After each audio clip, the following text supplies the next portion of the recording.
Donc on va passer à l'OPR sur les marchés financiers sur le US 100. Donc on a eu un début d'OPR oscillé ici avec une baisse. Ce que j'ai fait, c'est que tout simplement j'ai tracé le profil de volume. Voilà. On voit qu'à partir de ce moment-là, c'est là où la majeure partie du volume est concentrée. Donc c'est notre value area, ok? Ce que j'ai fait, c'est que ici, on a cassé, d'accord? Et on a réintégré avec quoi? Avec du fort volume vendeur. Donc ce que j'ai fait, tout simplement, ça a été prendre un short à la cassure ici et au pullback, au re-pullback, en attendant, bien sûr, des gros ordres pour viser d'une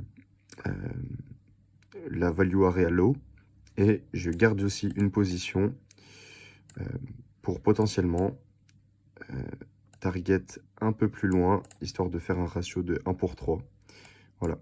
Mais en tout cas, le setup était clair. Le setup était clair. On casse notre value area. L'enchère, on casse notre enchère. Et en fait, ici, on n'a pas validé l'enchère pour continuer à la hausse. Et au contraire, on l'a réintégré avec du fort volume vendeur. Donc, c'est-à-dire que ici, on a ce qu'on appelle une fail auction. Ok. Donc, c'est-à-dire que le prix n'a pas accepté plus haut et au contraire, il accepte plus bas. Et donc, ici, là, on voit tout simplement la résultante d'une enchère ratée. C'est quoi? C'est de forts acheteurs qui se mettent en place sur le marché. C'est des acheteurs qui sont piégés. Voilà. Et des vendeurs qui sont agressifs. Et voilà. Donc, pour l'instant, tout se passe bien sur le trade. J'ai déjà pris des profits. Tout se passe bien. Et on va essayer de voir pour une continuation baissière. En tout cas, si le prix le veut, en tout cas. Voilà pour tout. Voilà pour le trade d'aujourd'hui, l'explication et de pourquoi j'ai pris position pile ici au niveau du petit pullback. Voilà. Et pourquoi j'ai pris aussi mon TP ici à ce niveau-là, pas plus bas, juste voilà, au niveau de cette value area sont des niveaux qui sont très importants, comme vous avez pu voir dans ma première vidéo. Comme on peut le voir ici, du coup, le prix vient de casser notre value area. Et là, si on veut aller plus haut, on va attendre une confirmation qui est pile sur ce niveau-là. Ça va être l'entrée de gros ordres acheteurs. D'accord? Si il n'y a pas de gros ordres acheteurs ici, pile à ce niveau-là, et qu'au contraire, on a une grosse pastille rouge qui signifie qu'en fait, on a beaucoup plus de vendeurs dans la bougie qui est en train de se former ici.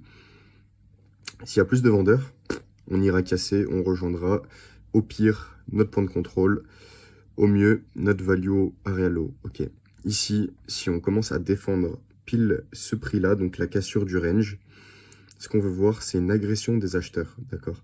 Donc ça va être un volume forcément du coup qui va casser ces vendeurs-là. Si ces vendeurs-là lâchent leur position, ça va catalyser un squeeze pour monter encore plus haut. Et à l'inverse, si ces vendeurs-là mettent trop de pression à ces acheteurs qui sont ici, les acheteurs qui sont ici vont faire quoi? Ils vont devoir lâcher leur position. Et quand ils lâchent leur position, ça va catalyser un squeeze.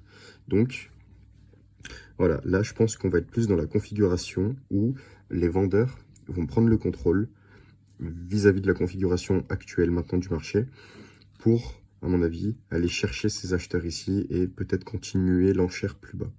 Et ce qui est intéressant de faire aussi, c'est au fur et à mesure du coup forcément que le prix avance, en fait on va, voilà, le range va évoluer du coup.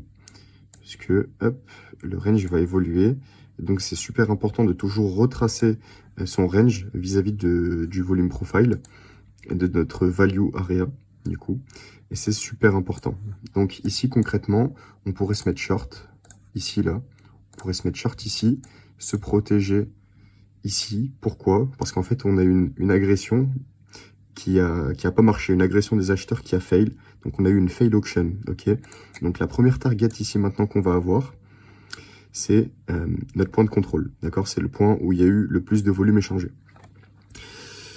Pour ça, on va se protéger du coup derrière les ordres vendeurs, les gros ordres vendeurs qui sont ici. Voilà, encore mieux si on se protège derrière celui-ci. Voilà. On se protège derrière l'ordre vendeur, d'accord?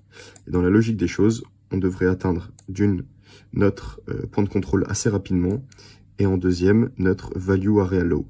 Et bon, on va plutôt mettre comme ça. Mais du coup, hop, voilà, on aura une première partie des bénéfices qui va être pris sur notre point de contrôle. Voilà. Et la deuxième sur notre value area low. Et après, dans tous les cas, j'ai toujours la plus grosse position qui tourne, qui s'est pas fait stop loss, hein, comme vous avez pu le voir, parce que les vendeurs ici dominent toujours. Donc, voilà, parfait. On vient de faire TP ensemble en live. Ça a été un trade rapide et qui a suivi du coup la logique de l'auction market theory. Voilà tout. Bonne journée à vous. Je pense qu'on a fini sur cette session-là. C'est assez clair. Donc voilà, bonne soirée. Ciao, ciao. J'étais obligé de quand même terminer la vidéo par le TP. Voilà, qui est fini. GG l'équipe. Ciao, ciao.